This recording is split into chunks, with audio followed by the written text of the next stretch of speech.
Hi guys, welcome back with me again in this channel. On today's tutorial, I'm going to show you how you can save videos offline on YouTube Kids applications.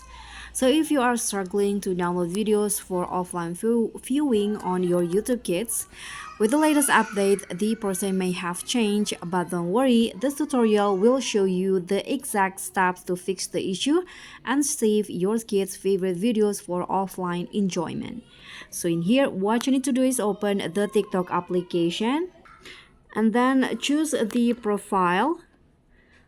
So as you guys can see here, this is the profile. You can just choose, for example, I'm going to just choose one of the channel in here, and then to save it offline, you can just click on this three dots icon under the video, as you guys can see here. Click on that and there will be this option to download it. So just tap on download video. So now the video will be downloading. You can see the process in here, and you can just say, wait until the process is done. And after it's downloaded, you can just find it under the your stuff in here and tap on downloads.